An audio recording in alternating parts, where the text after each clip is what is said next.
Yo,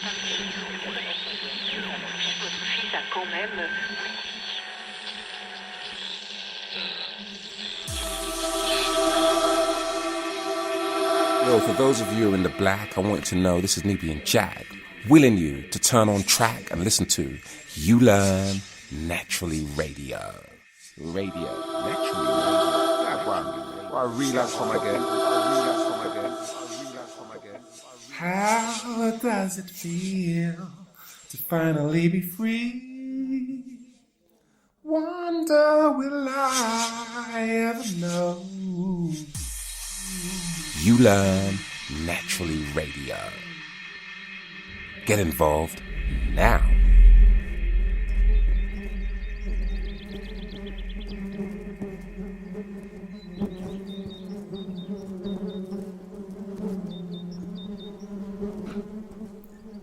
Well, welcome Abenah to uLearn Naturally Radio. Thank you very much.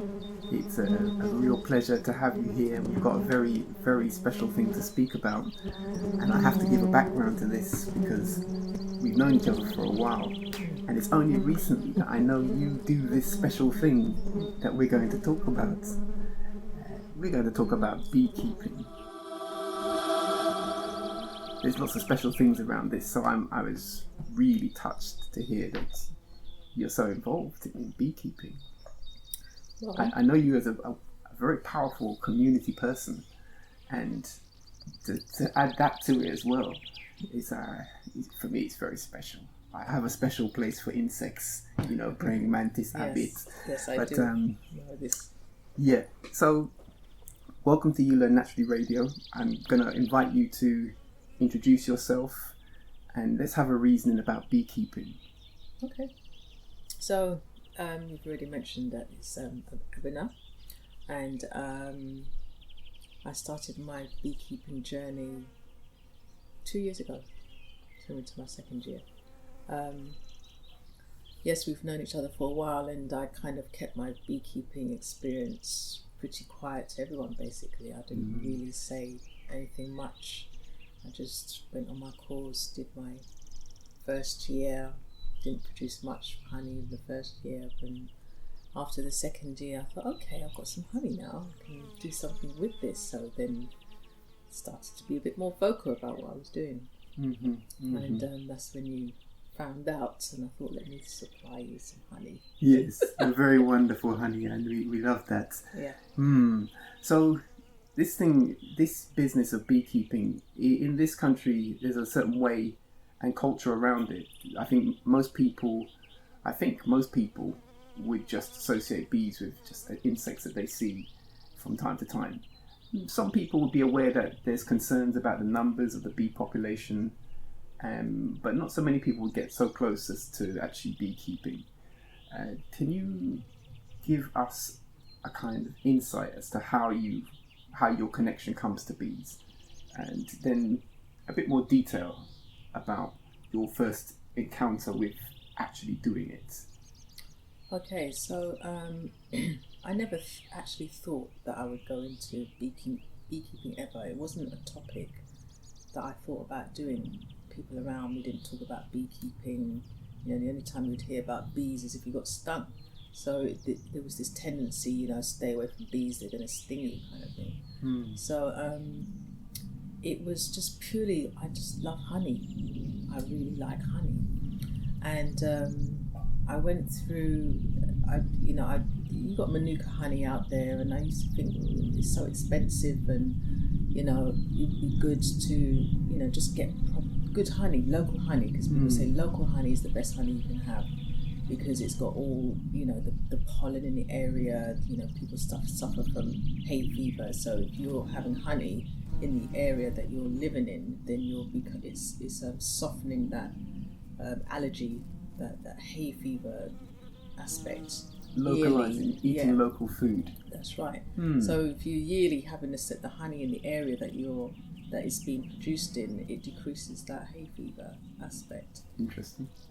So because of the love of honey, I started looking into honey, and I came across a company called Local Honeyman, based in Walthamstow.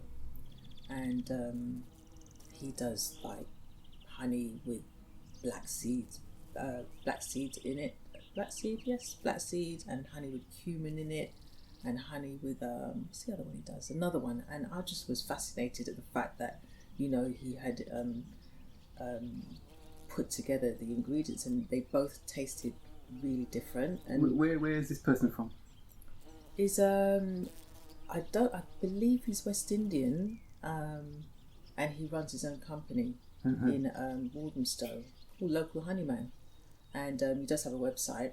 So I actually went onto the website just to find out what other stuff that they do, and they have you can volunteer to go out and help beekeepers on this site. Sorry, before you go to that, so what you're saying is that he was taking like Caribbean type foods and mixing it with the honey and giving it a different flavour? Yes. Well, turmeric was one of them, and turmeric, as you know, is quite a powerful agent in itself because it's anti-inflammatory and it helps with pains, arthritic pains. So what better than to have it in honey? So he's turning the honey into a kind of deeper medicine. Exactly. Mm-hmm.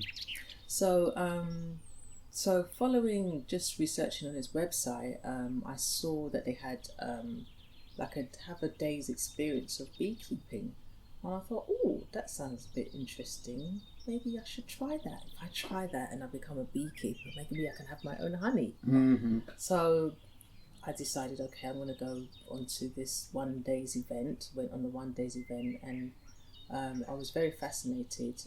Just the fact that I had a bee suit on, and I was just surrounded by bees all around me, and ordinarily I would not be standing in that environment like that. So it was quite surreal, and at one point there was just a slight kind of dizzy aspect of it because of the bees flying around, but they weren't harming.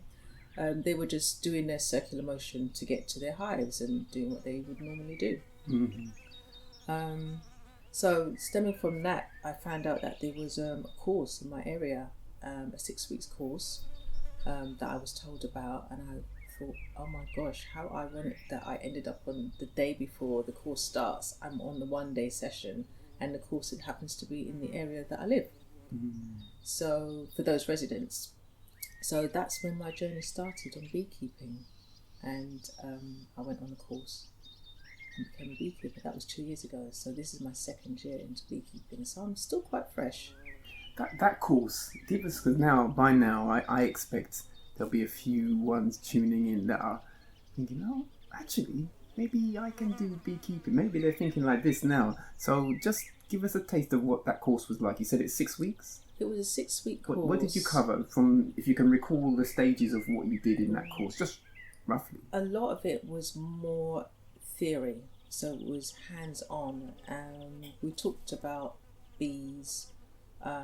There is a manual that we were all given as well, which called a Haynes manual, Haynes, which is quite thorough, and it goes through all the basics of beekeeping and what you should do. And we referred to that book from time to time. But the course, let me see now. We basically learned how to put a frame together, how to put our frames together. So a frame is you put your wax sheet onto the frame, and it's almost like, it reminded me of woodwork actually. So we all were in a room and we all were hammering, and we all had these small tacks and like 4 pieces of wood, different shapes, and one slotted into the other like a puzzle, and we slotted the other ones in, made sure it was secured with nails, and we made frames. So we had an exercise making frames. These frames then go inside a brood box, what we call a brood box. So a brood box, brood meaning this is where all the eggs, this is where all the family is, the hive bees are. So the brood, the babies have been emerging. So the brood box, this is where they fit in, and then the bees just draw out these wax sheets with heat. They soften it and draw it out with their mouths, and the wax from their glands because they also have like this wax that they pull out the hives into hexagon shape, Mm-hmm. all these small hexagon shape. It's quite fascinating because from week 1, if you go back to the next week, you'll see how some of them have been pulled out gradually and just the shape that's forming. Mm-hmm. And they always start from the middle and they work kind of outside towards the outer perimeter of the wax sheet. Is that when you say outwards? Are you talking on the cell level, at one cell, or just generally? Just general on the emergence? actual sheet. So Okay. they start on the cell, but it's all coming. It's like you get one of those pins. You've got a frame, and inside this frame is a load of pins, and if you push the pins, it forms the shape of your hand. Yeah. So if you imagine that that's the form, as you push, that's the shape it's starting to take. So that's how it's protruding like a 3D kind of image. Mm-hmm. So anyway, so we did framework. We learned about bees, like honeybees. And Before you go to the next point, did they because I imagine that some people were quite new to it. What did they say in regard to safety and bees? Did they give you some kind of safety introduction? We were told that bees, if you're not a beekeeper, if you haven't been stung, then you are not a beekeeper. So I guess the object is to make sure you get stung, then you can say, yes, I'm a beekeeper. But we didn't go out intentionally to be stung, because some people do get bad reactions to a sting. Where it's, for some people, it could be quite fatal. It could be serious, and if it is serious enough where you get too much of a swelling, then it's advisable that you can't continue beekeeping, because too much it could kill you. So on a serious note, but that's very far and few between. And yes, I have been stung very many times, but it's like water off a duck's back now kind of thing. I get stung, I say, oh shoot, man. So you just move on. But we wear gloves, so you just wear normal like hospital gloves, like blue gloves. And during our course, we had one pair of gloves on. I now wear 2 of those gloves with a marigold glove underneath it, just so that when I go into the hive to do my checks, I don't want to be stung. I don't want to have to be distracted with stinging or have to worry about if I'm going to get stung or not. I don't want to have that in mind at all. Yes. So I just make sure my hands and everything is fully covered, and I can go in there with peace of mind, with my music playing sometimes, and I just do my thing. Very interesting. I've seen some practitioners with quite sturdy gloves. So obviously we're going to get to it in in the second half of our reasoning. We have a project. Abundance has a project coming up around beekeeping, and I intend for us to have very robust kit, so that as many people can get involved, feeling as safe as possible. That's why I raised the point about safety early on, because there are things to consider, and I think also the business of robust safety training, the nature, even the science of what's happening when a person is stung. This thing, I'm interested in all of that for our cadets, the whole learning of the science, the biology of these processes. So it's something I wouldn't dismiss the opportunity for learning from that. And given that it's likely to happen, one should be prepared for it. Yes, I would say that in terms of the gloves, you wouldn't wear gloves that are made of another animal, because the bees would not like that. They would smell it and they would deem it as a threat. So the gloves would need to be not of animal skin, and this is why we use the plastic, and I guess I use the marigold gloves, because they don't have that animal scent on them. And the reason for the close fitting gloves is so that when you're actually picking up a frame, you want to be able to feel it as you're picking it up. If the gloves are too thick, there's a tendency you don't feel it and you could drop it, and you're just distressing the bees. And if the queen is on that particular frame, then she's dropped and you don't want to damage her. So you want to make sure that the gloves are as close to you feeling Tactile, so you can get a feeling. I get you. I get you. That's a good point. I had just, not to go off on a tangent, but it's related. I had this very amazing experience with a bee, and this was at Carnival many years ago, and I had put on some homemade rosemary oil on my skin. So it was strong, like strong rosemary and olive and just this. And I was in the carnival, and far away I saw this bee, and the bee, it literally made the beeline. It did its movement, and I could see the bees coming to me like this, and it landed on my hand. And fortunately, because I'm not afraid of that kind of thing, I let it and I watched it, and it started to do the scraping, like to harvest the rosemary. Amazing. An amazing thing. But it got me thinking on many points. But regarding this, because I've seen some, obviously we're doing research for beekeeping now, we're going to go very deep into this research. Okay. And I've seen several beekeepers in documentaries just handling the bees with their hands, raw hands, moving bees, lifting them up. Yes. And to me, it's obvious they're getting stung some way, but they're coping with that. But I reckon that there is some oil, some ingredients that will not provoke the bee, but will sedate them enough for them not to want to sting the hand that has the sting on it. Yeah. I think these insights are in our way. It's our way to find these things. Rather than just brute force blockage or other things like this. There's several aspects of this beekeeping that our apiary, which is the name for a bee hive collective like this, apiary. Thank you.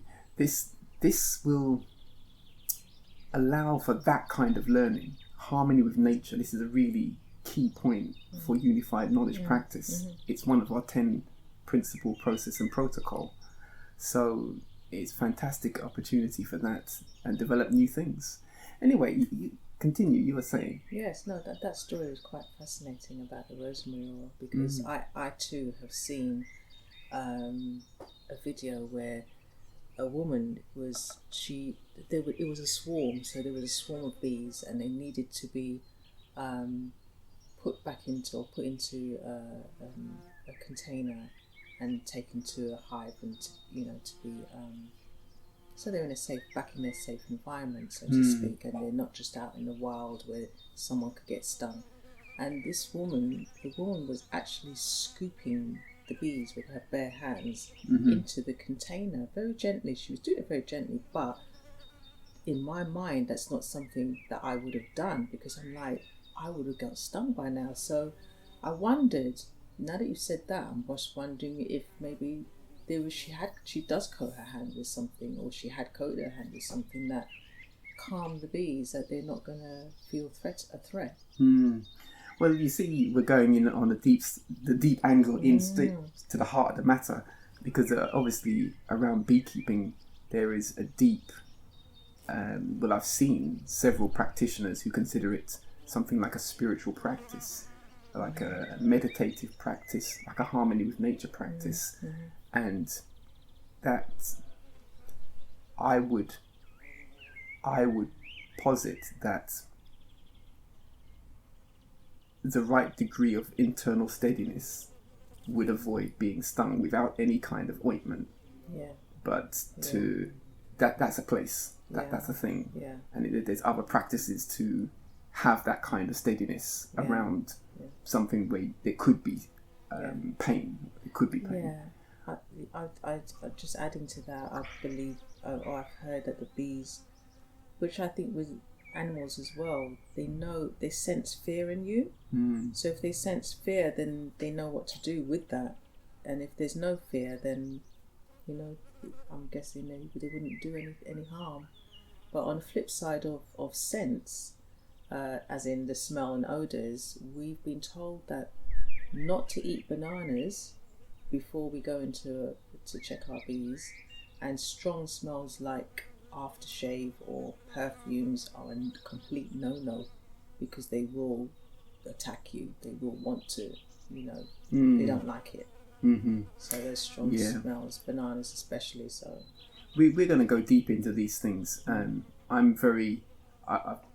jumping the gun a little bit, but I've identified several research papers, science papers, around the nature of bees, and things like this kind of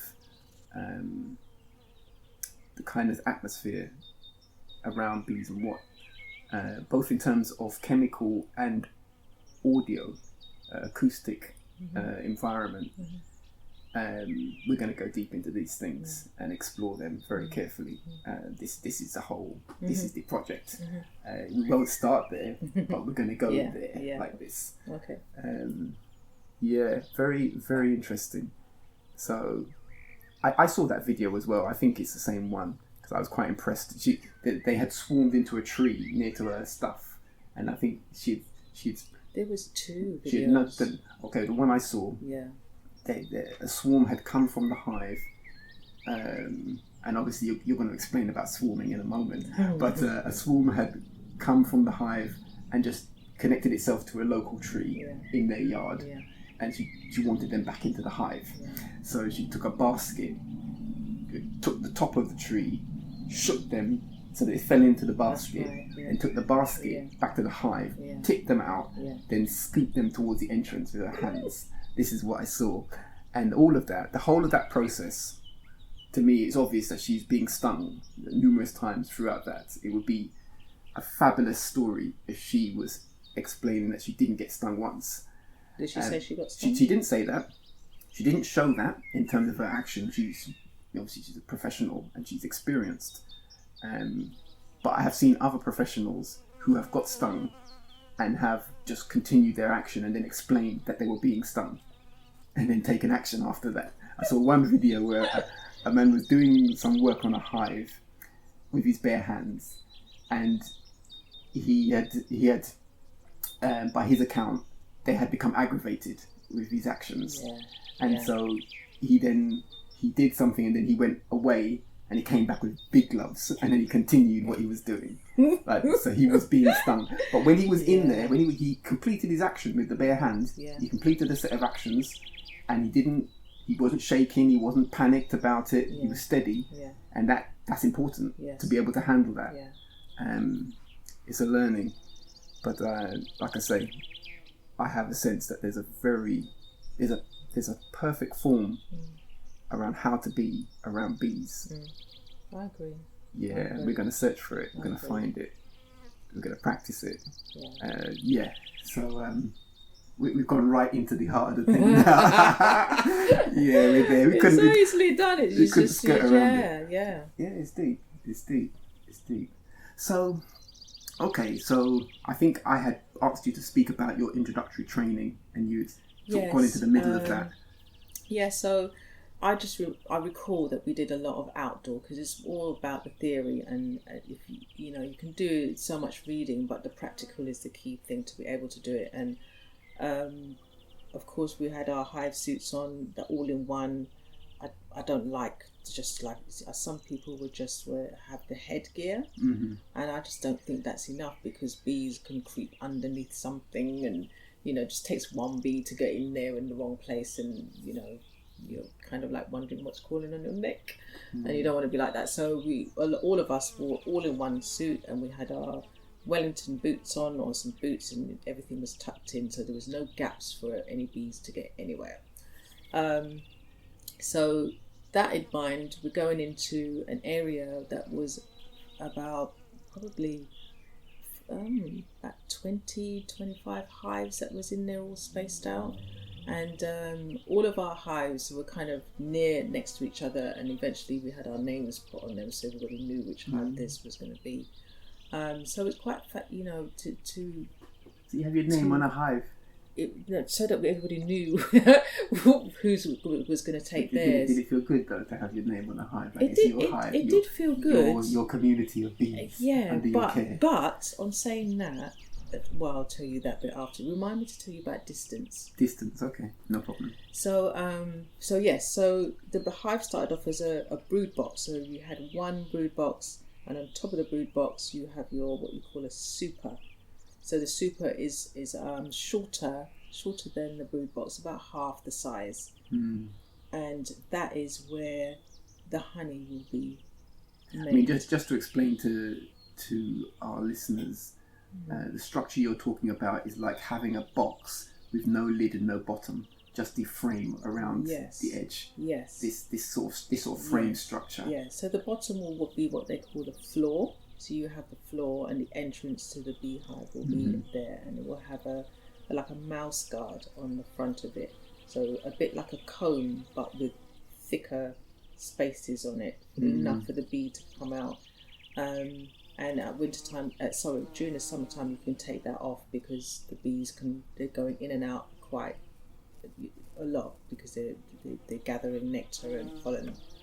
And on top of the brood box, you have like the super, and on top of that, you will have a roof.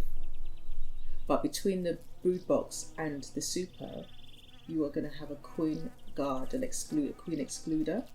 So it stops the queen from leaving the brood box, going into the super to lay eggs on the frames up there, because you don't want eggs to be laid up there. All you want is for the honey to be produced and in the super, and that's what supers are usually used for. Okay. So this excluder, how does it work then? How does what stops the queen from getting up there? So the queen shape is a lot longer than your honeybee, and her belly is a little bit wider. So that's where she carries millions of eggs. Her purpose is to lay eggs. Yes. That's all she does, day in, day out, lays eggs and gets fed. So she cannot fit. The bars are the one that I have on mine is a wooden frame on the outside, and it's metal, metal, and it's rounded, so it's not squared off. It's round at holes in rows. So she cannot fit through there. So they've obviously made them the right size that a queen cannot get through, but the honeybees can because they're smaller. Yeah. I see. You see, this what this reminds me of, and I'll bring the point up now, is that it's farming. This thing is farming, and so there's a science of how to work with the nature of a creature to develop some kind of yield like this, and that's what you're talking about. It's very interesting, and farming, in terms of Yetemere Uket, unified knowledge, farming is a very, very important practice, and this is partly why we're so excited about doing this project, because it brings farming into the education space in a way that doesn't mean we have to go to a big farm. You can bring a microcosm of a farm into a certain space that's urban.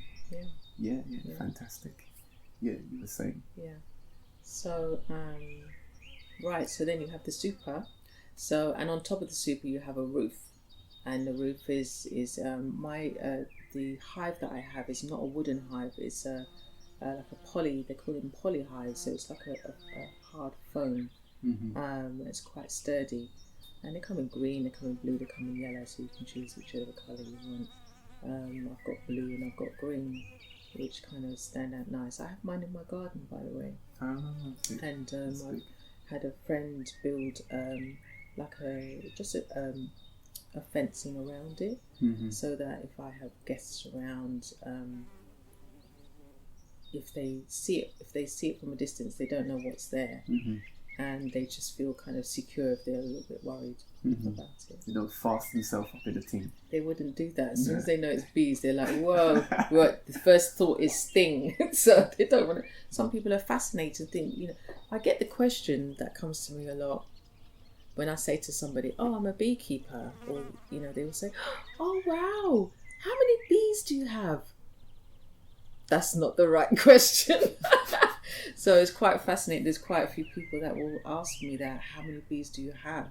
You cannot count the amount of bees that you have. If you lift up one frame, you can't. there's thousands. You cannot. And the queen is always producing, always laying her eggs, and they're always emerging. Fantastic. Okay, so I think we've got a sense of the introduction, your course, and the dawning of yourself as a beekeeper.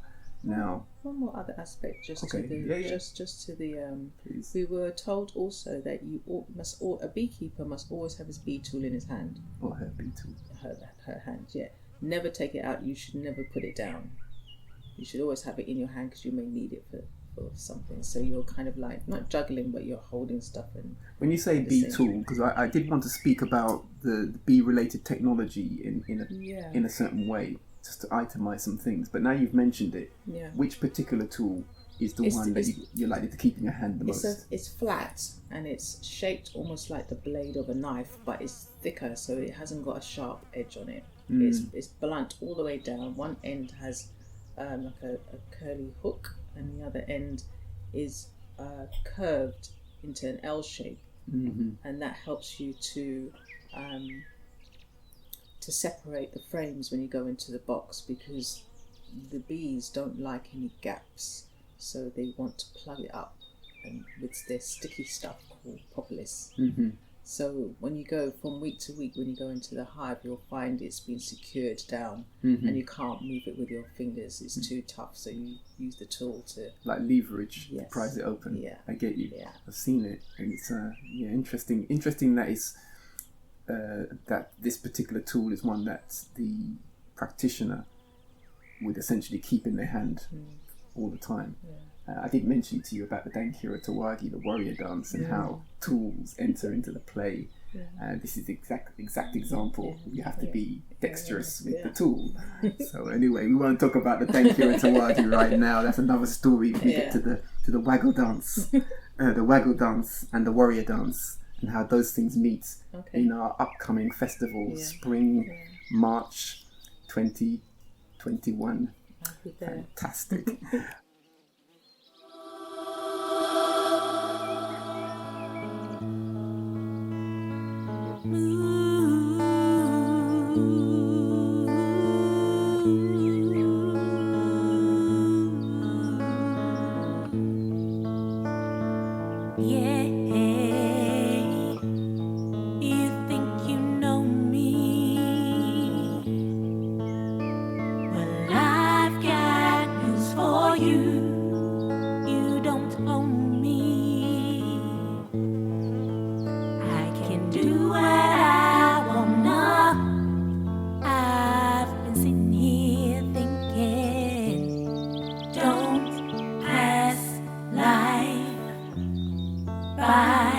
Riverside depend. I'm divine. I am not your expectation. Ooh, I'm the most high's creation. I'm elevating, I'm rising for more.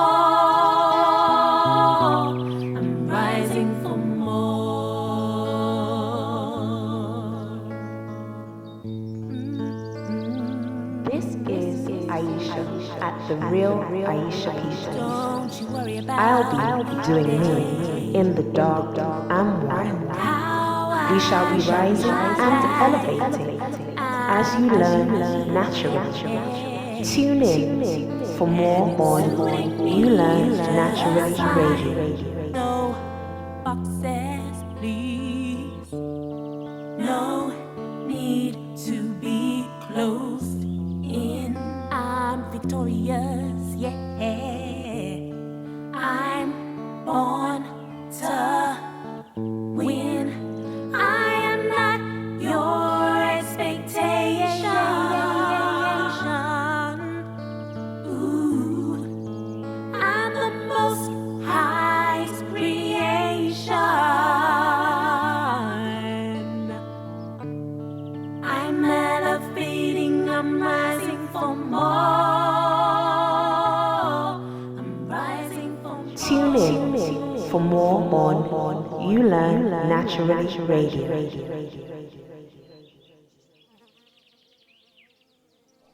Okay, yeah, I get the beginning of your journey in terms of the learning phase, and obviously you said now you keep them in your yard, you keep them in your garden, so you're a proper bona fide beekeeper like this. That's fantastic. I'm interested because I know you are, and we're not going to go there too far into it, but I know you as a very deeply connected community person, community developer. And I have you in the high regard for this. I've seen the work you do and the organisations that you're connected to. It's all vanguard works, and I know you for that. And I get the impression that your beekeeping is like there's some sort of balance that you get inside of the space of that practice. There's something that I feel there must be some connection. I don't need you to go too much into the works that you do, because that's another show. But just the relationship between that aspect and this aspect. Well, when I'm with the bees and I'm checking the bees, it's almost like there is a connection. It's like a connection to being with nature and being at one. I guess that's barring growing my own plant, my own food. This is now almost like a living creature, a living thing that's moving around. Plants are living, but this is like life that is moving around, and I'm around it, almost like not being at one with it, but just around it and being in the whole atmosphere of it. Because my little apiary is shielded, so once I'm in there, it's me and the bees. And I don't really like to say my bees. I like to say the bees, because I don't want to feel like I own them. They just, I'm just tending to making sure that the queen has got enough space to lay her eggs, do what she needs to do. Sometimes I play music while I'm in there, and I wonder if they can hear the music that I'm playing. Sometimes I'm humming out a tune, so maybe I should stop doing that. But I'm there for like 2 hours, and just doing, when it's a lovely day, it's very pleasant, very therapeutic, very therapeutic. And I feel like I've done my duty, I've done what I needed to do, and so everything's like taken care of, and they're treated with care. Try and give them as the least disruption as possible while I'm in there. So sometimes I try and work with them as slow as possible, so they don't know I'm there. But it's very difficult. Sometimes it's a challenge, because the slightest, when I'm prizing open, it might click, and then it gives them you hear that like a when they fall. So, but yes, it's I like it. I love it. I do. Well, it's a lovely thing, and it's lovely to know that you have that experience. I tell you why I relate to that experience. I used to keep Philocrania paradoxa, which is the African deadleaf mantis. Oh wow! I used to keep this, and in fact, we in a different generation of cadets, I gave them these things to look after. Oh wow! Okay. Even I have to say, a proud moment. I gave a very respected teacher for me for this from years ago. His first one. Oh. Imagine that. And he bring me to the knowledge of the thing like this. Oh. Very interesting. So I know what it is to keep insects. Yeah. I don't have them right now, just in case ones are wondering. That's my next question. Right now. But we're coming round, because the beekeeping will bring that proximity of this particular creature. But Abit is a special character. And that when you talk about the proximity with other creatures, insects, particularly small creatures, Abit is different in that I'll give you some examples of why it's different. 2 examples. One, a bit seems to, I'll give it that, hold eye contact. And that's not easy to see in an insect. But because of the way it moves, and it's essentially, it keeps its own ground. Mm-hmm. So if you are, like, I'll give you an example. I had a flat in a place, mm-hmm. and I had my mantis in the flat, and sometimes I would take out one of them and put it on a plant and then go to work, and I come back and he's on the plant, just in a different place on the plant, like this. So that kind of steadiness, it doesn't need to go all over. It's just cool. Yeah. And anything what it needs to eat, you're gonna pass by and end up being eaten. Very, very steady like that. I saw one on a ledge, where on the ledge and there's another ledge. And to me, the story that took place in front of me was this creature trying to assess the distance to make a jump. And so he's there, it takes a moment, he's looking around, he's looking at the distance. It made the jump and it didn't make it. It's a funny story. It didn't work, but the whole story of that, you have to go quite far into watching creatures like insects to see those little stories. But because it's such a solitary creature, it's easy to isolate it and watch it carefully if you keep them. I've seen the neighbour's cat do the same thing in my garden, where the cat will be looking at a pigeon, because birds like to come into my garden. I have set up some food laid out for them, so they come into my garden. And there was one year, it's a white cat, so you can't miss it. It was just in the grass, and I watched it, and she was preparing herself waiting for the birds to come closer, preparing herself for the time when it was the right time to get the bird. And the back legs was just preparing itself, and she was getting herself ready, almost like a little wiggle thing going on, and she was just like preparing.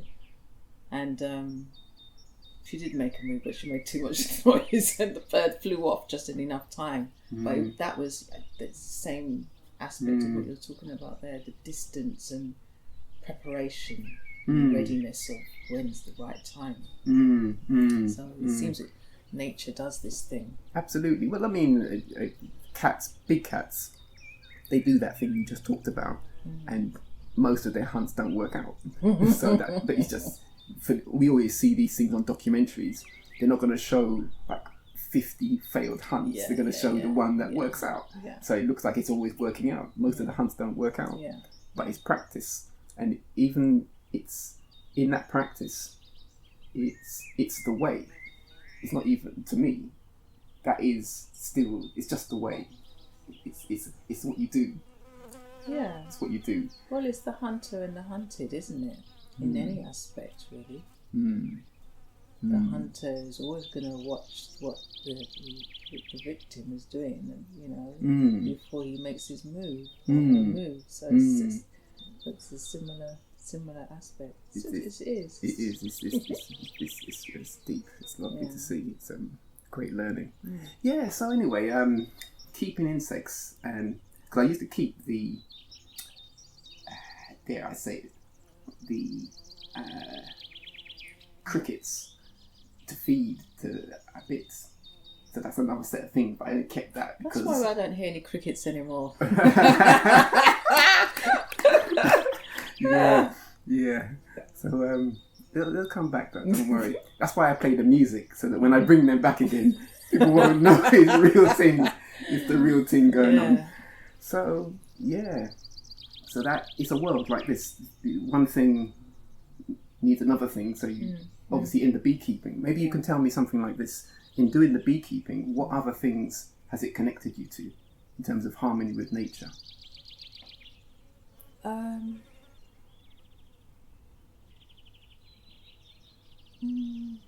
I just guess more, I think patience, maybe a little bit more patience within myself. I look up more as well. I used to look up before, but I look up more because when I'm in the apiary, when I look up, I just see this circular motion, the circular journey spiral that the bees take to come in. So you get those that are going out and those that are coming in, and they don't get in each other's way. They just know when to move. You don't see any of them bouncing against each other. It's just like they know the path that they're taking as they move. So I guess observation. I'm a very observant person. So I like looking at detail. So maybe it's heightened some of the things I already do. Yeah, and it's just a fascination, I guess, with the insects, with the bees. Well, I know for sure. From you enter a thing like that, it's, and you are obviously a sensitive, perceptive person, but even inside of that, probably, if you don't mind me saying it, probably you're not aware of the level of refinement that comes along with that, because it's a very deep thing. So for you to have immersed yourself in it, it's a wonderful practice to enter that. It's interesting you talk about the way the bees travel. Yes. You've got a paper on this about the way bees travel, the way that this is the Waggle Dance. For those who don't know, bees have a form. The ones that travel out have a form, a dance form, a Waggle Dance form that they do to tell the other bees in the hive where food is and how to get to it, essentially. Something like this. And there's a lot of questions about how that works. How do they do that? So we've got the papers in our festival in March 2021, British Science Week, when we do the Science of Beekeeping. We're going to study that paper. We're going to have some scholars come in and go through the paper with us, and we're going to explore this thing carefully. But my initial research shows me a great depth to what they do. They have some experiments where they capture the bee before it comes out, having done the dance, having experienced the one that does the dance. The one that's about to leave is captured and then put into a position where it's no longer leaving from the same place, but they're still able to navigate in a certain way around obstacles. So they're tying it to many things around a landmark type of navigation, but also to the polarity of the light, the way that the sun's light works and how they perceive that. Very deep. It's very interesting. Okay, so just on that note then, when at the end of my beekeeping course, my bees can only travel, they travel up to, give or take, a 3-mile radius from where their hive sits. So bearing that in mind, the course that I was on was I live within the 3-mile radius. So I could not take the bees from the farm that I did the course on directly to my home, because the bees then would have gone straight back to what they class as home, which is in the 3-mile radius. So I ended up taking some bees from someone else who does teaching of the same group, and from that location, which was more than 3 miles, to my home. And so of course what happens is that they come out, their surroundings are different. Of course the bees had to be secure in the car, so there's no holes left for them to come out, otherwise they'd be flying in the car. And if they were flying in the car, it wouldn't have been a problem, because they just would have been on the windows, but it would have been how am I going to get them in when I get there. So once they got to my location, they then do the flying bees, because you've got flying bees, you've got the worker bees, you've got nursing bees, and you've got drones. So the flying bees will then they will go out and they will just... These are like the scouts. Yeah, they kind of like identify certain points, certain colours. They know the colour of the group, the hive that they belong to. the trees that are tallest near there, because I have an apiary built around it. They recognise that they're coming, so they each day they go out further to like a 3-mile radius, and I guess they communicate with the others and let them know this is where you need to go, or this is where you'll find stuff. But they also use the meridian lines, or the ley lines of the earth. There's a magnetic, they use something to do, I believe it's a magnetic guidance, like where at winter time the ducks fly off, don't they? They know where they're going because they're following either the magnetic, don't quote me on this, but it's either ley lines or the magnetic earth lines, something along that line. It's a similar thing that the bees use. We're going to explore this very carefully. And yeah, I'm looking forward to it. and yeah, It's very interesting. And there's a lot of work in there. There's a lot of, as I said, I mean, we're easing into the reasoning a lot. But the whole point for our project, we're steamed up learning. That's what uLearn Naturally is about. uLearn Naturally Radio is part of unified knowledge, and unified knowledge is essentially STEM plus the arts. So that's science, technology, engineering and math plus the arts, and we focus on cultural arts. So this thing is one of those perfect kind of projects. Culture, agriculture and cultural arts. And I would say that I know that as much as there's a science to the beekeeping, there is a craft to the beekeeping. And so the craft of beekeeping is the art of beekeeping. And so there you have it. Cultural arts. And it's fantastic. It's fantastic. We are... Let me go a bit more into our project, and maybe we can just talk through a few points on this. I think you've already connected to many things that I would have gone into, but just to sort of outline the structure of the program that we have for spring, March 2021. It's going to be a special spring because obviously the planet is in a whole confusion right now. Let us not talk the C word. The planet is in confusion right now. And it's important to set forward the things that people should be looking forward to. There's many things to look forward to. Of course. Nature developed and harmony with nature. It's the way. So essentially we're doing this project on beekeeping. We're going to have the beginning of a ongoing hive, ongoing beekeeping hive like this. We're going to have various speakers to speak about the practice. We've connected to some associations around beekeeping. We are inviting international speakers because the unified knowledge is built on African culture. We are engaging professional beekeepers from, let's call it, the four corners of Africa, north, south, east and west. That's right, because there are different perspectives and we're just so looking forward to the different points of view. For example, just because beekeeping here is viewed in a certain way, and obviously practitioners, they're well in it, but for the lay person, they may not feel connected to that.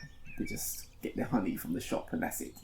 Whereas in countries like Tanzania, which is one of the countries we have a special interest in, that's in the legislation. Like beekeeping, they've got a whole set of legislation and law around beekeeping. And that then all the institutions that are about teaching the practice and the regulations around it, it's a solid part of the culture. And I have the sense that this is the way Pan-Africa across the continent. So we're going to give a platform for professional beekeepers. Some of our team are starting to engage them now in terms of inviting speakers, and so that in itself is a thing. I don't think that thing has happened before. So we're looking forward to hosting that, and this is it will provide our level being 9 cadets with a groundbreaking insight to launch them into it. If we see, this is the thing about level 9.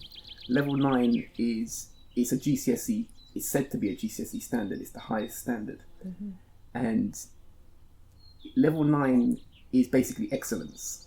It's like supreme excellence. That's what it is.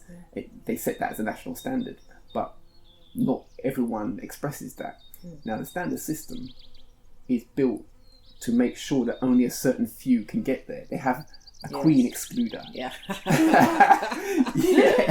They have a queen and king excluder for the people who they don't want to get to level 9. Yeah. So anyway, from our point of view, all of our cadets can be level 9, and it sits upon the organisation and the families to shape the space so that they can express their level 9ness. Yeah. So this project is part of shaping a space into which they can learn deep insight and compel them to express their level 9ness. Yeah. So that's the science of our project and why we're entering the beekeeping. I like it. Yeah, give thanks. It's I'm glad to share it with you. This is why when you tell me about the beekeeping, and you see, I pointed out our logo. The logo for level being 9 has the bee honeycomb on it. But when I built that logo, when I made the logo, I put it there because of the geometry. Yes. So it's got another part of the logo which shows the geometry of the comb, which is, this is a fantastic thing to see in nature. And then to see who the engineers are of that structure and how they do that thing. So we put it there in the logo, but now it's come full circle, and so our cadets will be knowing fully what that is. So we've got these speakers. We're going to do a 3-part bee stem introduction. So we'll be looking at the anatomy of bees, and you've touched on some things like this. We're going to be looking at the activities of nested bees, and then bee-related technology. So maybe if you could say a few words on what touches you about the anatomy of bees. I see that, by the way, just before you say that, I've seen in my research that most beekeepers are very comfortable picking up bees and holding them, putting them in a container, as well as handling the whole structure. Yeah. Dealing with individual beings. Initially, before you become a beekeeper, it's like, no, I'm going to get stung, I'm not going to touch it. You think it's like a scorpion where it's going to sting you backwards. It's not like that at all. But you with gloves on, it's easily done. If a bee ends up where it shouldn't be, or it's, sometimes they've just fallen and they're not able to get up or fly, for whatever reason. You can, as long as you pick them up by the wings very gently, or even if it touches their body does this. It's not bones. It's a structure that it's squishy almost. It can, like a balloon almost. You squeeze it and then it can puff back out into its normal shape. As long as you're not squashing it hard, it's fine. And it's the same way that you would pick up a queen. Because we mark the queens, so we can identify her easily amongst all the other honeybees. Interesting. Have you ever had the opportunity to look at the bee structure under a microscope? No, I haven't. I've seen one encased in a almost like, when they're fossilized into a thing, but this was purposely done like this. In fact, no, it wasn't a bee, it was a hornet. I've seen those in museums. They like to fossilize the hornets. I think because they're terrified of them. It's the biggest enemy to the bee. They will wipe out bees. They could wipe. That is a threat. So if you hear about hornets coming into England, I believe they talked about it. They were coming into Devon, or some were seen in Devon. And it seemed like they were moving up towards, it's just been spotting them, but they will wipe out the bees. Very interesting. And the bees are already endangered species. So okay, well we have to mediate between these creatures. Yeah, but structure-wise, I haven't actually, not in detail. I haven't gone into detail with looking at the structure of the bee. Well, in spring, I hope you will be able to. I will for sure be there. I'm not going to miss out for anything. No, we're going to have quite a few events, and I mean, I already have microscopes here from our community science lab. Yes. We did that this year Yeah. for British Science Week 2020. We did a community science lab, Yes. and we have some science equipment for this, some microscopes and stuff like Yeah. that. So we have some gear that will be useful for this next thing we're going to do. Yes. But I have a sense that we need slightly more powerful microscopes. So I expect some listener is going to start to donate or Yeah. make a contribution towards that, or maybe an organisation that has these things will help our project and help us study the anatomy of bees. I'm sure at somebody that will level. fund that. Yes. Absolutely. Yes. So I'm so looking forward to that. And yeah, so anatomy of bees is like I said, my practical first experience of the anatomy of bees is watching a bee harvesting stuff from me with my rosemary oil. Yeah, I could see it, and I wanted to embarrass myself with the naming of the bits, but I could see its parts working very, very carefully and gently, and the feeling of that, no harm, just pure, Yeah. just Yeah. well, it's a pleasure, of I course. just think they're quite fascinating in the sense where they're like ants as well, where they have the antlers that they speak and communicate with each other. And sometimes they do it, you know, when I've been in the hive, I would see two of them together, and I wonder, what are they talking about? What are they communicating? What's one communicating to the other? It'd be interesting to know. They're obviously passing on some information or some instructions, because it's not like they're hanging about saying, "Yeah, what's happening, mate?" No, nothing like that. It's just work, just constant. But you see, this is the thing. This is why it's so special to speak to you about this, because your questions, you have some premium questions, because you are so close to them. Your questions are, I won't say they're mature, because anyone could ask a good question, but they've come from a certain place. Yeah. And so I welcome your questions, and we will actively search out the answers to these kind of questions, because they're interesting. Yeah. And on that level, I would expect, because this kind of project, in terms of the model for abundance centres and uLearn Naturally, these projects are about connecting all manner of science, technology, engineering and math around the thing. Yeah. So like this for me lends itself to the audio recording and then a more detailed assessment of the sounds. Someone will have done some research for this. So we should take the paper and study the paper and see what we can learn from that, and then explore. It may be a certain resonance that does a thing. You might all start making music with that resonance and see how it works out. I have a plan. Well, not a plan. I'm thinking, rather than, I may play different types of music while I'm doing my bee check, but I'll have to do it without wearing my earphones, so it's loud, so they can hear it, and just see if I put classical on, what's the temperament of the bees, because the bees have a temperament, and it's all dependent on the queen's temperament. The queen is a bit fussy and a bit moody, then the rest of them will be like that, because she lets out that energy, that pheromone, and they pick up on it. So, you know, I had a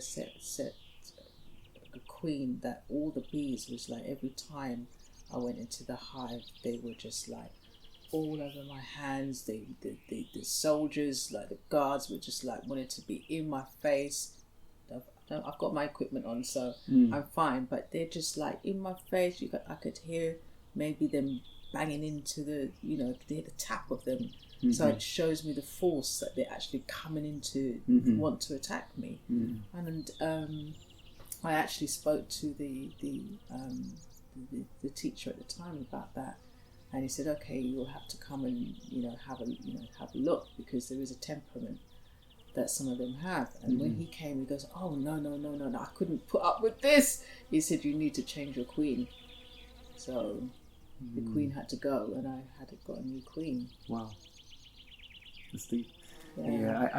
I've come across some commentary like this about the temperaments, particular temperaments of a hive, and it's all down to the queen. Very interesting. Down to the queen. Very, very interesting.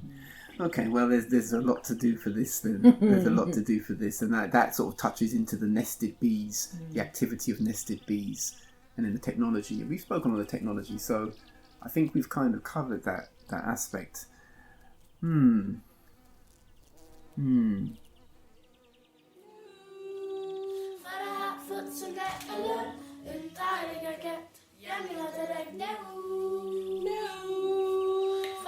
uLearn, I learn, we learn with you at uLearn Naturally Radio, your number one station for holistic education.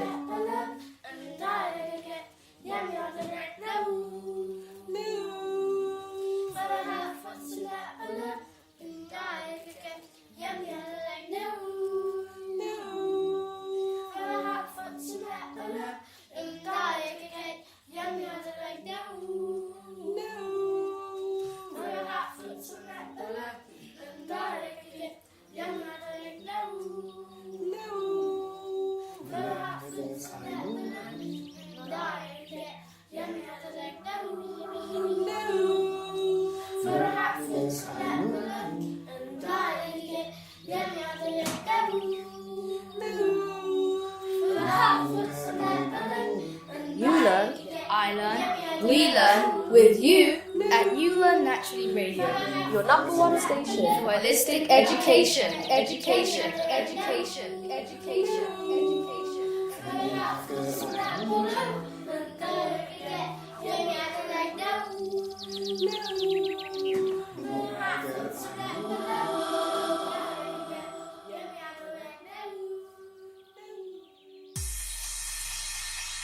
uLearn, I learn, we learn with you at uLearn Naturally Radio, your number one station for holistic education.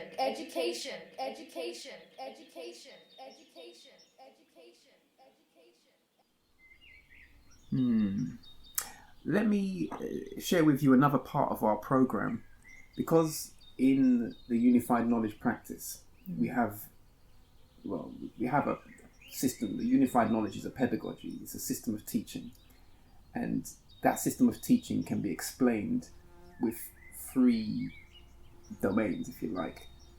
What is the culture, what are the objectives, and what are the principles, processes and protocols, like this. So with I won't go, there's another conversation to explain those things. There's a course for that. Okay. Educating with Unified Knowledge, Foundation Course 1. There's a course to learn this thing. But in the principles, processes and protocols, there are 10. And the 10th one, we call it the story, right? And this is basically to place the correct value on the story in terms of wrapping together knowledge and learning and developing educative space from an African place of being, the value of the story. So we're going to bring together loads of stories around the beekeeping from these places that I've just spoken about, as well as practitioners here. And I realised today I should have to write a story about bees. I've got it's coming to me. This story is coming to me, and I'm going to make a story for that. I've written some books for story like this. Yes. It's so it's been a little while since I put out a story that's come, because that story, A Bit Secrets, that's a children's storybook that I've published around this, and it goes through space, talking about GCSE level space insights to do with the praying mantis and Wingchi, the African crowned crane, their adventures. So there are other stories like this, a bit in the point of origin, to do with number base. But these things, they come like this. They come from a curricular point. Like there's a curricular area that needs to be connected. Yes. And then I will start to make the story and let it shape out the things that are in the learning. So I recognise that I have arrived at this point, this beginning point for this story that's coming, and I don't think it'll be wrong for me to tell you another character that's in this story. It's the honey badger. Do you know about honey badgers? No. Oh my gosh, honey badgers. They steal honey? Well, they Yeah, they take honey. they take honey. I don't even know if I would call it stealing. They take it like it was theirs. Yeah. They take it like it was level of... everything on the planet, I guess, is not owned by anyone. Really. They But the way I came to the honey badger, I mean, apart from its name, obviously the name implies that they must like honey. Yeah. Right, so I got an attraction to this character like this. But this honey badger, they consider it to be one of the most smartest creatures, smartest animals, because of the way it uses tools and solves problems that it has to solve to get from A to B. This country? No, not this country. Country. Yeah, Africa, Asia. I was going to say. And I've seen some documentaries on this. It goes far. It's deep. The things that they've shown it doing it gives you pause for thought. Yes. So the honey badger, and not only is it like that in terms of its apparent cognition, I won't say it's actual, but it's apparent, it's evident problem-solving skills. Mm-hmm. It's a ferocious tuareg. It knows how to handle itself like this. So it's a nice creature, and so the honey badger and the bees. I'm going to look at that up. Yeah, do. It's coming into a story near you. Yeah. So we're going to have a load of stories. I'm flagging up this one because I'm going to create that. But we're going to have stories from all over the place. Mm-hmm. And it's going to complement these science sessions that we're doing and the practical experience. Okay. And so storytelling is part of our program. And that's significant because some people will enter only for this. They will enter through the fact that there's some stories. Yeah. And then when they enter it and they see that we've connected it to the science, to the technology, to the engineering, to the math, which unified knowledge does that. It allows for that. The ability to create a story. In fact, I should say that our cadets are taught how to do that. Yeah. To craft stories and embed into it the principles of learning. Which is our tradition. Only that we, unfortunately, it's not preserved as a cultural practice. And by that I mean the practice of developing stories for specific educative purpose and institutionalizing it like this for communal objectives like this. So we're part of a preservation of that and a projection of it. So I think the final point that I would bring to you as a reasoning, as a question area, is about the ethics.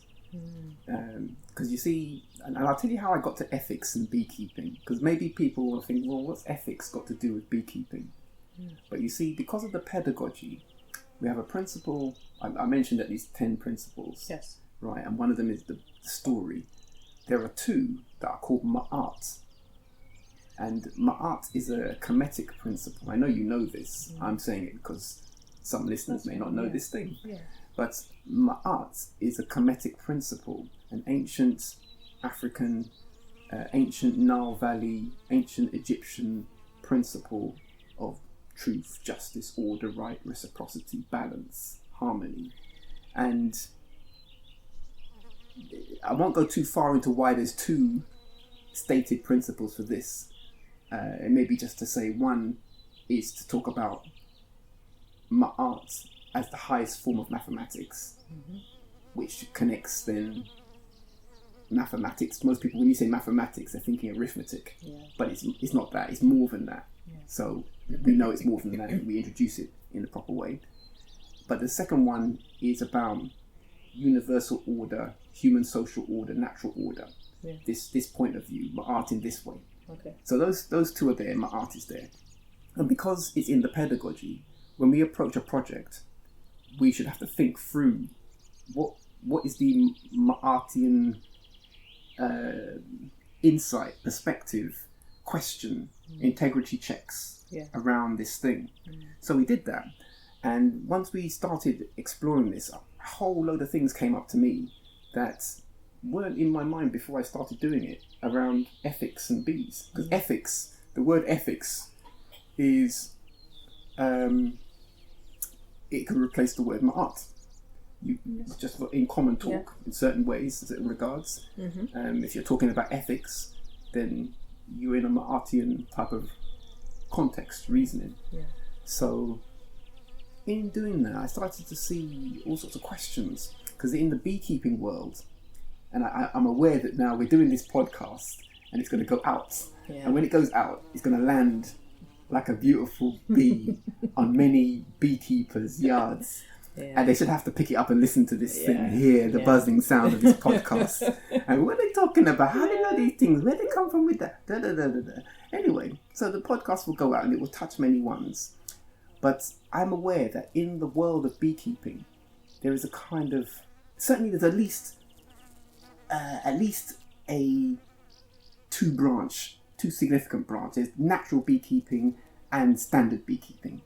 This branch, I've seen this already, and our organisation is obviously inclined to the natural beekeeping. It's just that's default. However, I'm not knocking the standard approach, because this is relating into farming and modern farming, but all things, be they called natural or be they called industrial, need exploration. So we're exploring the whole thing. But I do see that there are some questions that ones may raise on points of ethics. Before I go into what I think about that, do you have any thoughts on this? I think the only aspect is when we first started our course, it was all about beekeeping, and this is what you do, and this is how you look after them, this is what you wear. There's no hard and fast rule. Once you know the kind of standard things you do, you can, work things out, try out different things. All of what you're doing here, and I can't wait for next spring. Implementing new ideas. But because they constantly have like different seminars or people that come in to talk about different things and tell us. So as we got onto the winter season, when the summer flow had ended, the summer flow meaning the summer flow of honey, nectar and pollen had finished, we're now preparing for winter. So we're preparing the bees to kind of like settle down, because during winter you don't really open up the hive. You just leave them because they're keeping warm and they've got their food in there, and they do what they need to do. But before that, because bees have their own diseases that they have to contend with, so one of them is called mites, the other one is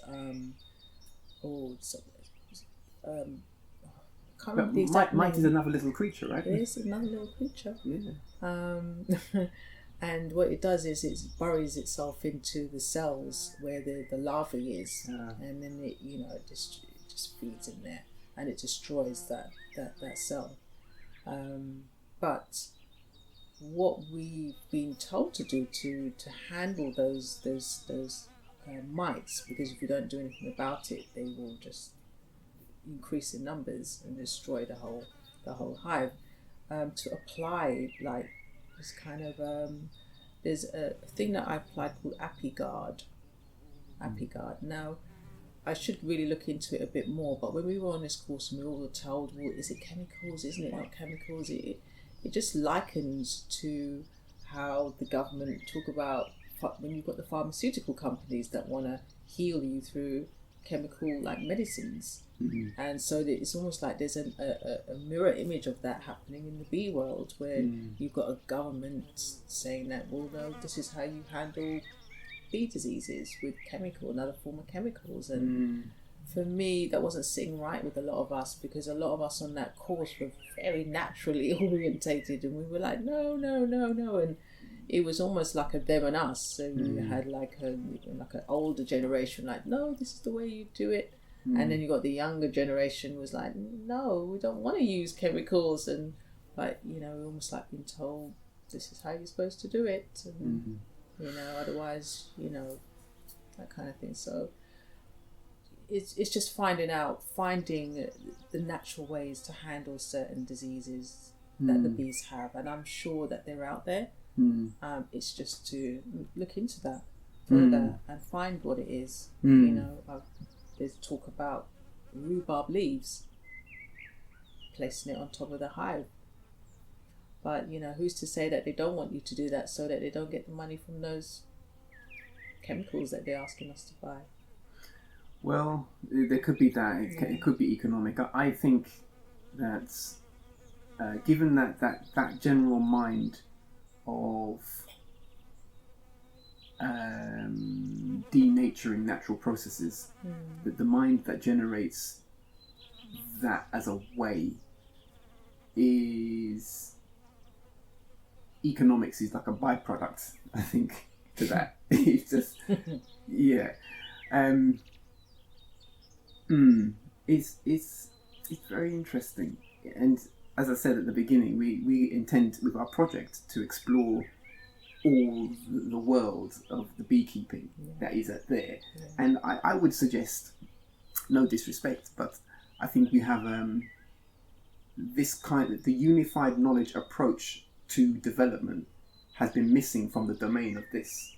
So once, as you see, I'm outlining something in this podcast, for sure. which I have a sense that most people, beekeeper or not, will not have heard this kind of idea, set up, objective plan, which we've been kindly resourced to do, and intention.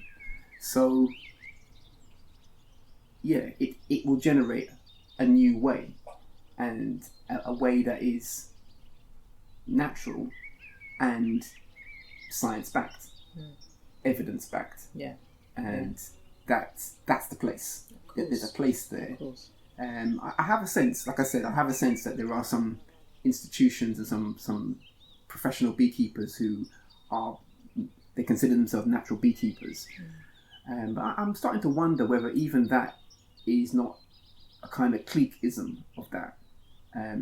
Because I can see that in some societies, when I say societies, I mean like societies of practitioners, it's easy to become a clique entity.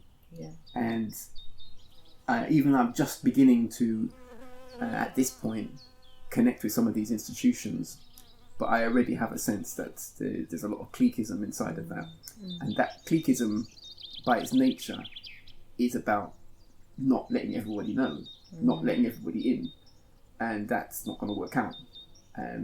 So these are some of the ethical questions. There are others. I mean, before I say this one about the bee, one of the animal characters that we have in unified knowledge is Winchi, the African crowned crane. And this bird, which has an ancient lineage, a clear defined one to its prehistoric forebears. Some of them are kept in zoos. To keep them in those spaces, they have to clip them, they have to cut their structures. And I mean, this is standard practice. I'm not saying something that is particular to this creature, but because we study it, then for someone who may only see it in this way, you are seeing a creature that is acting maybe apparently normal, but has been denatured in order for you to see them. This is why we went to Ethiopia and did our own expedition to study, to do bird watching, to watch Winchi in its own default, its own environment, to go into the marshland and be there and follow it round while it flies about and this thing. But that's not easy. that's not easy. Because I get that not everyone's going to do that. But when you have to start to denature the creature, then this is where ethics comes in. To the degree of how you do that, certain considerations have to take place. Now, in regard to the bee, what I've seen already, which gives me some interesting questions. I'm not saying, by the way, that this thing should not be done, but it gives me questions. The business of clipping the wings of the queen so the queen doesn't leave, that's interesting. The business of destroying the cells where the queen is laid the queen cells, where the potentially new queens could come from these, and the business of managing the hive so that it keeps a certain status. So I've seen through videos and documentaries beekeepers just destroying those things. That does happen. Yeah, So there are some things that are standard practice, but definitely we're coming to this with a freedom of inspection, and Ma'at is on our side for this, checking things out. Yeah. So I welcome evidence. I welcome evidence from ones who are doing that, and or advocating it, and especially I welcome evidence from those who advocate alternatives. If they have the natural beekeepers, this is a call out to natural beekeepers who may hear this podcast. Bring the science so that our practice can adopt them, and we can keep it as part of our STEM program. Yes. That's the levels. Abenah, did you know that we were going to go on such a journey? No, and there's so much more that we haven't touched on. There probably is so much more. Well, you see, this is the thing. This is an opening, and without a doubt, we're going to have some podcasts along the way of the setup for this. When we have the event, that will be documented, and I think I should have to hear from you as you attend various parts of the program, what insights you take from it, and for you, for you to do the interviewing for some of them, of course, because hey, you should be a beekeeper that speaks to other beekeepers. That's fine. I'm happy to do that. Yeah, fantastic. Well, I was going to say, if there's anything that you want me to maybe trial out or test, because I'm going to do a few things myself. Just coming from this interview, it's made me think about a few things that I might try out. There's loads of things. I have too many. Especially the one with the rosemary oil and something else. I might just place something near the hive just to see what the response is, and maybe do a little recording and see what happens. They fly to it, what they do. Well, yeah, I'll be happy to hear about these experiments. Odor and audio. Sound, that's right, acoustics. I mean, on one thing that's struck me is the practice of using sugar to give the bees food for the winter, and to replace their normal resource, because essentially in the practice of beekeeping, you're taking away the food that they've made. They've made some food to keep them over the winter, and then the beekeeper takes away a portion of that. The ethical beekeeper obviously is not going to take away all their food, right? But this is ethics. This is where ethics comes in. So there's some assessment of this, but essentially you've got to take some of the food away. And so I get the idea that the standard procedure, the common procedure, is to replace that with some kind of syrup or sugar replacements. And the sugar syrup, given that I know Western culture is just wrapped up in white sugar like this as a standard, then obviously, and you and I know that refined sugar is a very dangerous thing. Yeah, we there was a question on that at one of the meetings that we had. Bearing in mind that sugar is the worst, processed sugar, the white sugar.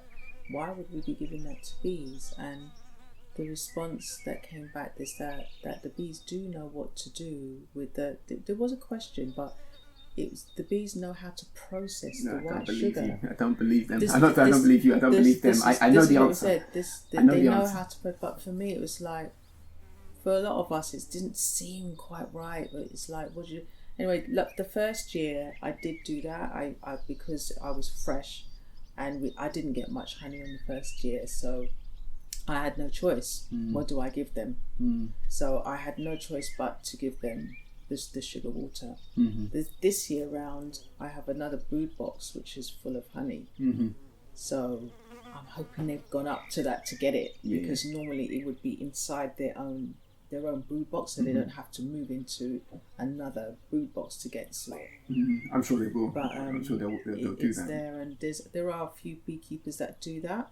They rather feed the same honey that the bees produce, feed it back to them over the winter. Well, I agree with that. My experiment, because you asked me about experiments, the one that I'm really looking forward to doing is developing different kinds of sweet mixtures that are, because there are quite a few sweet plants. And what about dried fruits? What about these things? That's got the sugar in it.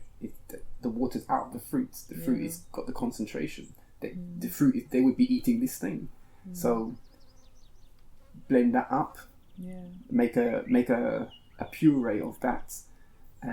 Obviously, the reason I get the reason why they use the sugar syrup, because it's not going to go off, but that's because it's been refined. It's no longer relating to nature, and it's in a way that would be optimal. So that thing there, that process of winter feeding and what to give them, I would like to see, that's why I was interested in the Caribbean brother, the beekeeper in Walthamstow, who puts traditional Caribbean foods into the flavour of the honey to make it a special blend. Because obviously, if they eat, let's say it was apricots, you've got dried apricots, and you make a puree of this, the honey is going to be apricot honey. It's gonna enter the flavour. The fruit or the plant that they take in is going to enter the flavour. Because it does, depending on what they forage on, or what's around them in the 3 mile radius, will determine the taste of that honey. That's right. And so, I have tasted honey from Ghana, and I've been out in Ghana, and the honey's like out of this world. Is excellent. Yeah. I'm looking forward to that. Okay, so I've just recalled something else that I was going to come back to on. So before we finish, we talked about navigation and distance as well. By the way, I don't know if you told me the distance. I think I've done a distance one. Okay. That was a 3 mile radius. Okay, right. And fine. what happened when I had to bring the bees back to my house. Okay. The other one is this. Bees are like endangered as it is. Then if they're using, I don't know, the Earth's magnetic lines, and whatever it is, the Earth's magneticness Magnetic to travel. If all of these towers that are coming up, EMF, emitting EMF frequencies, how is that going to disturb the bees' flow? That's going to start mingling, and they're putting up more powerful ones now, because they've talked about this 5G. That could have an impact on the bees' navigation, and they will not be able to find their way back home. So this is another thing that I'm looking at, making sure that the bees are coming back, they're in good health. And I recently looked at earlier on this year, I looked at something on the internet, and I saw about shungite. Is it shungite? It might have been shungite. I know what you mean. I don't know what the function is for this. But it was in grains. It was powdered form. Was it shungite? I think it was shungite. It was powdered form, and they placed it. There's a company that are doing it, and they have bees, and they placed the shungite at the beginning, at the entrance of the beehive, so that they could walk over it to enter into the hive, and it created. It made the bees stronger, and it made them produce more. Wow. So I want to look into that a little bit more in terms of maybe having that for the bees. They're not going to eat it, but the mere fact that they've got it on their feet and on them, and the new bees that are coming, emerging, are part of that. So there's shungite's going to absorb, or maybe balance out that frequency, that it's not going to affect them. It's very interesting. We don't know how. Several interesting points inside of that. But I think regarding 5G, obviously this is a common concern now for many people, and I will hedge myself towards the science papers. There's so many people putting out so much research on just about everything. Yeah. So I would wager that someone has tested the effect of those kind of emissions on creatures, and possibly directly on flying insects and birds. I would imagine someone must, well, no doubt.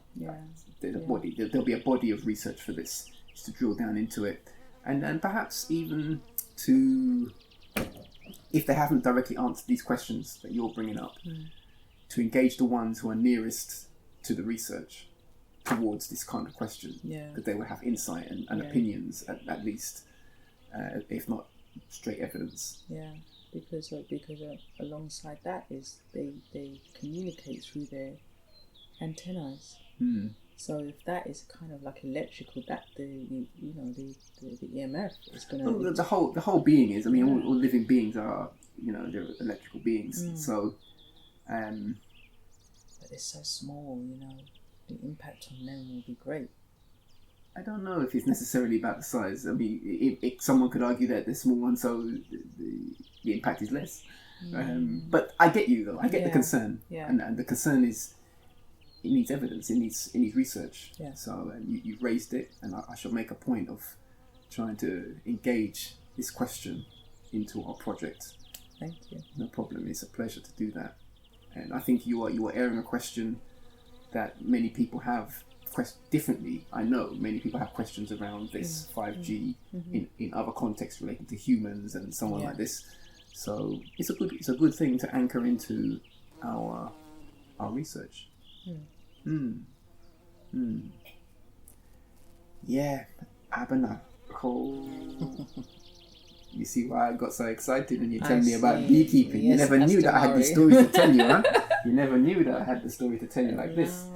So yeah, that's right. I'm very interested for this. It's very important. It is important, and it is interesting, and I am looking forward to spring. It's in my diary already. I'm looking forward to it too. Yeah, I'm looking for the fact that you're like our patron, Queen Bee, Abhinav. Yes, absolutely. So So you're our one on the inside. I mean, I haven't said that. Since I started to put the call out, several other black beekeepers are emerging around the place like this. So I'm pleased for that. But I know you differently, it's just good. Bang on point. It's gonna be great. And I think anyway we've talked it up so much now. Who would miss such a thing? Who could miss the spring Science of Beekeeping Festival? Where are you going to be advertising it? Where is it advertised? We're going to advertise it everywhere. Okay. Everywhere. And, it is on a physical location. It will be at our centres in Tottenham, which is North London, England. Obviously, now that the world has entered to a greater level of onlineness, then we would have been online anyway. But by the time we come to spring, so many more people will be ready for onlineness. So we've got that, and that in itself, because we have there's a whole nother dimension to our work. I haven't talked about Ecosystem Arts as a project around blockchain education, and that project relates to the internet,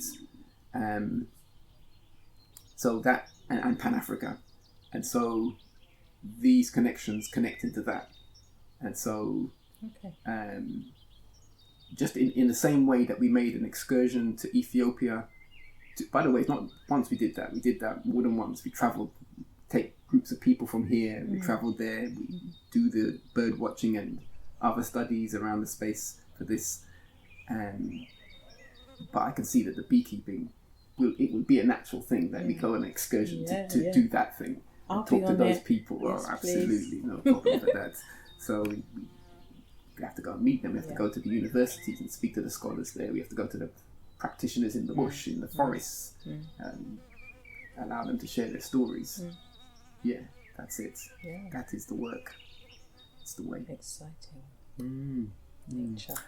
Thank you so much, Abenah. I know you've had a very long day, and we are, I should just mark the time because we are on the first day of the new cycle. Yesterday was the winter solstice. Yes. So we've turned the corner, and every day it's becoming brighter. Yeah. So it's a special time. It's a turning point. I'm so pleased that we could speak and share these words. And I know it is our tradition to have a little drum play before we finish. We're not going to share that with the podcast. Yeah. They have to imagine Yes. the fullness of that. But it's wonderful. And so we're going to do that now. And thank you so much. I'm looking forward to the future developments. Yes. Thank you for having me, Astehmari. Hashima.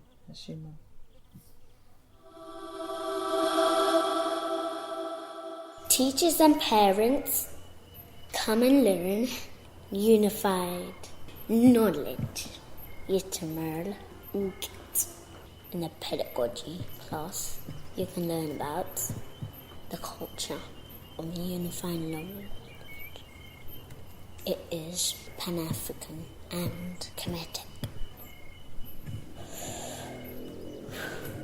You can learn about objective of unified knowledge. They are the developer of peace, the mind's core, principle living,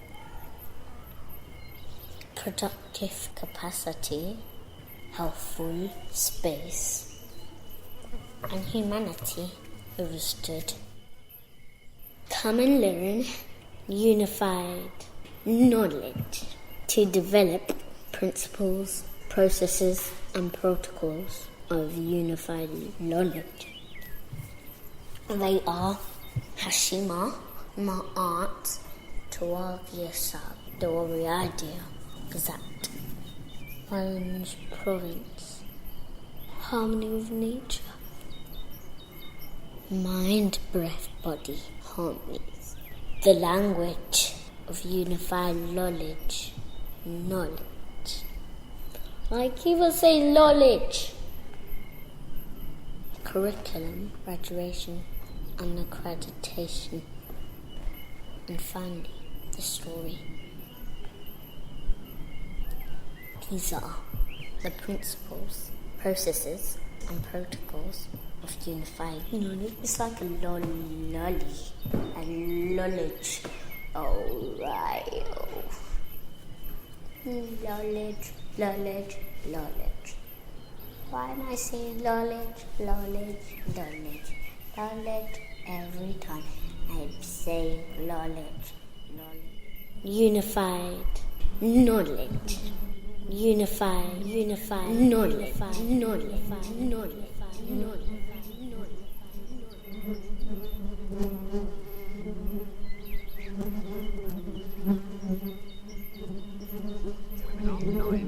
Mastery level being nine mastery program. Level being nine mastery program. Wow!